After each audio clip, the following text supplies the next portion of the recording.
क्रिया। नीचे बने चित्रों को देखो और वाक्यों को पढ़ो।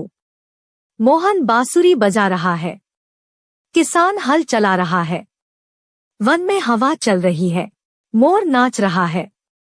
पक्षी उड़ रहे हैं। इन वाक्यों में कोई न कोई काम हो रहा है। काम को करने या होने को बताने वाले शब्द क्रिया कहलाते हैं। जिन शब्दों से किसी काम के करने या होने का पता चलता है उन्हें क्रिया कहते हैं। उदाहरण: 1. मोहन पतंग उड़ा रहा है। 2. किताब मेज पर है। पहले वाक्य में मोहन उड़ाने का काम कर रहा है। दूसरे वाक्य में किताब का मेज पर होना पाया जाता है। इस प्रकार उड़ा रहा है तथा है क्रियापद है। कई बार क्रिया की नहीं जाती स्वतः होती है। 1. हवा चल रही है। 2. वर्षा हो रही है। कुछ क्रियाएं एक शब्द में होती है जबकि कुछ क्रियाओं में एक से अधिक शब्द होते हैं। जैसे 1. वह बाजार गया। 2. यह मेरी पुस्तक है। 3. सोहेल ने गृह कार्य किया। 1. घोड़ा दौड़ रहा है। 2. पंखा चल रहा है।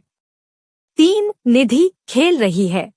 क्रिया रूप धातु में प्राय ना जोड़ने से बनता है। जैसे धातु सामान्य रूप उठ, उठना, हंस, हंसना, लिख, लिखना, सो, सोना, पढ़, पढ़ना, उड़, उड़ना, खा, खाना, चढ़, चढ़ना। क्रिया के भेद। इन वाक्यों को पढ़कर समझिए। 1. नमिता हंसती है। 2. धोबी धो रहा है। पहले वाक्य में हंसती क्रिया से पूरी बात स्पष्ट हो जाती है। दूसरे वाक्य में ऐसी बात नहीं है।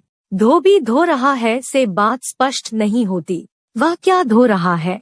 जब तक कपड़े नहीं कहा जाएगा तब तक कथन पूरा नहीं होगा। कपड़े धो रहा है क्रिया का कर्म है।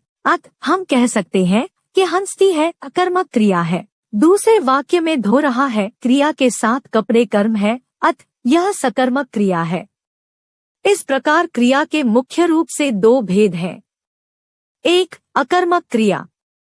2. सकर्मक क्रिया। 1. अकर्मक क्रिया। जिन क्रियाओं को कर्म की आवश्यकता नहीं होती उन्हें अकर्मक क्रिया कहते हैं। जैसे बालक दौड़ रहा है। गीता हंस रही है। 2. सकर्मक क्रिया। जिन क्रियाओं के साथ कर्म होता है उन्हें सकर्मक क्रिया कहते हैं। जैसे सचिन पुस्तक पढ़ रहा है। मोहन दूध पी रहा है। इन वाक्यों में कर्म सकर्मक क्रिया, पुस्तक पढ़ रहा है, दूध पी रहा है। काल क्रिया के जिस रूप से उसके होने के समय का पता चले उसे काल कहते हैं। काल का अर्थ है समय। उदाहरण के लिए 1. सोहन बाजार जा रहा है। क्रिया अभी हो रही है। 2. सोहन बाजार गया। क्रिया हो चुकी है। 3. सोहन बाजार जाएगा। क्रिया अभी होनी है। हमने पढ़ा और समझा। किसी काम के करने या होने को क्रिया कहते हैं। क्रिया के 2 भेद हैं, सकर्मक क्रिया और अकर्मक क्रिया। सकर्मक क्रिया में कर्म होता है, अकर्मक में नहीं।